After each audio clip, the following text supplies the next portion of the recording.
మాతృదేవోభవ పితృదేవోభవ ఆచార్య దేవోభవ. ఓం నమో మాందేశ్వరాయ నమః. అదేవిధంగా మనకు 2026 సంవత్సరం తులా రాశి జాతకులకు ఇంగ్లీష్ సంవత్సరం జనవరి నుంచి డిసెంబర్ వరకు ఎలా ఉందో మనం తెలుసుకునే ముందు ఈ తులారాశి వారి యొక్క స్వరూప స్వభావాల గురించి కొన్ని ప్రత్యేకమైన విషయాలు మనం మాట్లాడుకుందాం. ఈ తులారాశి వాళ్ళు అంత ఈజీగా తమ తప్పును ఒప్పుకోరు, అటువంటి లక్షణం కలిగి ఉంటారు. వాళ్ళు అంత ఈజీగా వాళ్ళ తప్పును మాత్రం ఒప్పుకోరు. ఎందుకంటే ధర్మదేవత అయినటువంటి శని భగవాన్ వారు ఇక్కడ ఉచ్చస్థితి. ఆయన అంటే జడ్జి, శనేశ్వరుడు అంటే జడ్జి అని అర్థం. అందుకే ధర్మదేవత కూడా నల్లగొడ్డ మొహానికి ఆడ కోర్టులో కట్టుంటారు.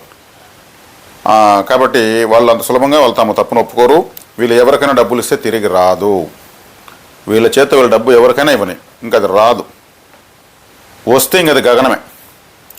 వీళ్ళు కానీ తీసుకుంటే వీళ్ళకి ఇచ్చిన వాళ్ళు ఇంటికాడికి వచ్చేస్తారు. వీళ్ళు ఇస్తే రాదు, వీళ్ళు తీసుకుంటే ఇచ్చిన వాళ్ళు ఇంటికాడికే వస్తారు ఏకంగా. ఇది రూల్ అంతే. అదేవిధంగా ఎప్పుడైతే వీళ్ళ కుటుంబాన్ని పట్టించుకుంటారో అప్పటి నుంచి వీళ్ళకు అభివృద్ధి విపరీతంగా ఉంటుంది, విశేషమైన అభివృద్ధి ఉంటుంది. సొంత కుటుంబాన్ని పట్టించుకోకుండా ఉన్నంటే మాత్రము వీళ్ళకి గ్రోత్ ఉండదు. కుటుంబాన్ని పట్టించుకున్న వెంటనే యోగించడం ప్రారంభమవుతుంది జీవితం. ఇది సీక్రెట్. అదేవిధంగా వీళ్ళకు ఇంట్లో తెలియకుండా వీళ్ళు ఎవరికి డబ్బులు ఇవ్వకూడదు. ఇంట్లో తెలిసి ఇచ్చేదాని వల్ల అది రాకపోయినా వచ్చినా వీళ్లకు ఈ మధ్య మార్గం దొరుకుతుంది, ఒకవేళ రాకపోతే, స్ట్రైట్గా రాకపోయినా. కాబట్టి ఇంట్లో తెలియకుండా డబ్బులు మాత్రం బయట ఇవ్వకూడదు, ఇస్తే ఇంకా అది రాదు.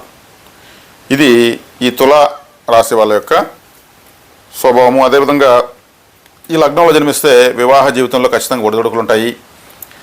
వీళ్ళు ఎవరిని లెక్క చేయరు, చిన్న విషయానికి కూడా సీరియస్గా పట్టించుకుంటారు. చిన్న తప్పు జరుగుతులు అడ్జస్ట్ చేసుకోలేరు. కాలపురుడికి 7వ స్థానం కాబట్టి వివాహ విషయంలో కంపల్సరీ ఒడిదుడుకులు ఖచ్చితంగా ఉంటాయి.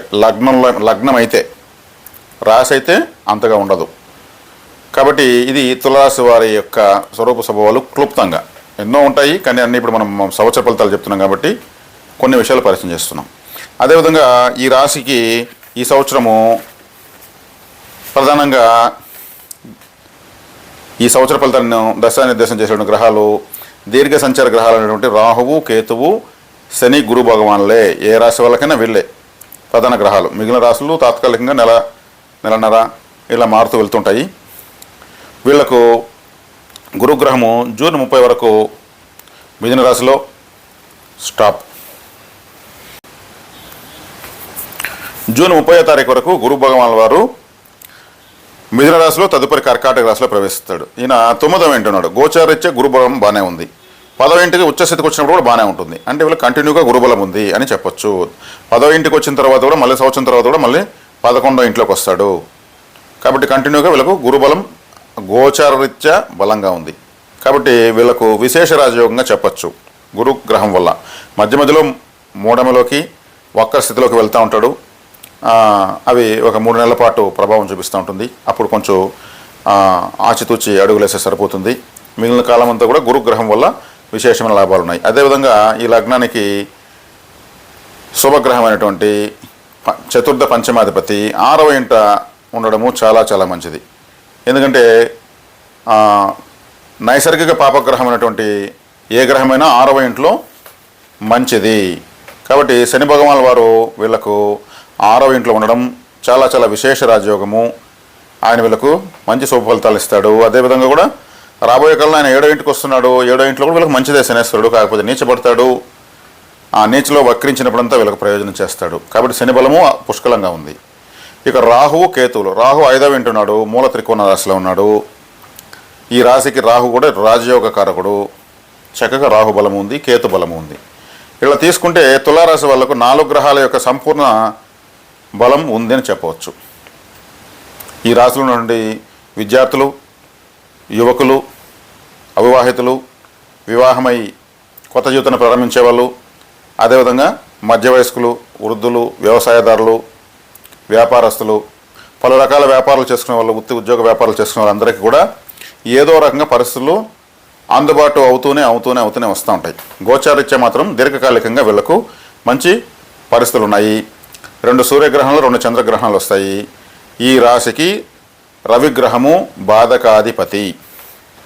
కాబట్టి సూర్యగ్రహణం వల్ల వీళ్ళకు పెద్దగా నష్టం లేదు. చంద్రగ్రహణం కూడా పాక్షికంగానే కనిపిస్తుంది కాబట్టి సూర్య చంద్రగ్రహణాలు కూడా వీళ్ళకు మరీ సీరియస్గా పట్టించుకోవాల్సిన అవసరం లేదు. కాబట్టి ఇలా చూస్తూ వస్తే తులారాశి వాళ్ళకి ఈ సంవత్సరం అద్భుతంగా ఉందని చెప్పచ్చు. మరి నేను అద్భుతంగా ఉందని చెప్పానేసి ఏదంటే అది కూడా చేయకూడదు. మీరు జీవితాన్ని మీరు చక్కదిద్దుకునే విధంగా మీరు వచ్చిన అవకాశాలను ఉపయోగించుకుంటారు అని చెప్పడం జరుగుతుంది. కాబట్టి ప్రత్యేకించి అన్ని వర్గాల వాళ్ళకు, సంతానం లేని వాళ్ళకి సంతానము, సంతానం కలిగిన వాళ్ళకి సంతానాభివృద్ధి, ఆ పిల్లల విషయంలో కావాల్సినటువంటివన్నీ కూడా అభివృద్ధి చేయగలుగుతారు. ఎందుకంటే రాహు 5వ ఇంట్లో ఉన్నాడు. ఈ రాశికి చాలా చాలా శుభగ్రహము. 5వ ఇంట్లో రాహువు మామూలుగా యాంప్లిఫైయింగ్ ప్లానెట్, విశేషంగా అభివృద్ధి చేసేటువంటి గ్రహం రాహు. ఆయన మూల త్రికోణంలో ఉండడం చాలా చాలా కలిసి వచ్చే అంశం కాబట్టి, సంతాన స్థలంలో ఉన్నాడు కాబట్టి వీళ్ళకు కులదేవత ఆరాధన చేయడం వల్ల మరింత అభివృద్ధికరమైన పనులు వీళ్ళు చేసుకోవచ్చు. కాబట్టి ఈ తులారాశి లగ్నం వాళ్ళు డిజిటల్ వాచ్ కట్టుకోవడం మంచిది. డిజిటల్ వాచ్ అంటే నంబర్లు పడేది. ఎందుకంటే రవిగ్రహం బాధకాధిపతి అన్నాం కాబట్టి ఆ రవి మూండ్లు ఉంటాయి కదా, పెద్ద మూలు, చిన్న మూలు, సన్న మూలు ఉన్నటువంటి వాచ్ రవిగ్రహం అవుతుంది. నంబర్లు పడి మారుతూ ఇట్లా డిజిటల్గా ఉన్నటువంటి వాచెస్ రాహుగ్రహం అవుతుంది. రాహు మీకు రాజయోగకారకుడు, రవి బాధకాధిపతి కాబట్టి అలాంటి వాచ్ని మీరు పెట్టుకోవచ్చు. గోడ గడియారాలు కూడా డిజిటల్ క్లాక్స్ పెట్టుకోవచ్చు. మీరు మామూలుగా ఉన్నటువంటి పాతకాలపు గడియారాలు ముండ్లు ఉన్నటువంటివి శివాలయానికి కానుక ఇవ్వచ్చు. విశేషంగా కులదేవత ఆరాధన చేసుకోవడం వీళ్ళకి చాలా ముఖ్యము. కులదేవత తెలియదు అనుకున్న వాళ్ళకు కులదేవత కర్ర లేదు సెంగాలి కర్ర అంటే మా వాళ్ళు చెప్తారు. ఈ కింది నెంబర్ ఫోన్ నెంబర్కి ఫోన్ చేసి కనుక్కోవచ్చు. కనుక్కొని కూడా మీరు తెప్పించుకొని ఆ కర్రనే కులదేవతగా భావించి మీరు ఆరాధించుకోవచ్చు. కాబట్టి తులారాశి వాళ్ళకు ఏ విధంగా చూసినా పరిస్థితులు అనుకూలంగా, అత్యంత అనుకూలంగా, చాలా శుభదాయకంగా ఉన్నాయి. ఈ రాశి వాళ్ళు నాకు ఎలా ఉంది, నాకు ఎలా ఉందని ఆలోచించుకోకుండా మీరు ముందుకెళ్ళచ్చు. వ్యక్తిగత జాతకంలో ఏదైనా దుర్దశ నడుస్తూ ఉంటే చెప్పలేం, కానీ గోచారం అయితే మాత్రం చాలా చాలా స్ట్రాంగ్గా ఉన్న రాశి తులారాశి. కాబట్టి భయపడకుండా నిశ్చింతగా ప్రతి ఒక్కరూ వచ్చినటువంటి గ్రహానుకూలతను సద్వినియోగం చేసుకుని జీవితాన్ని చక్కగా అభివృద్ధి చేసుకుంటారని ఆశిస్తున్నాము. శుభం.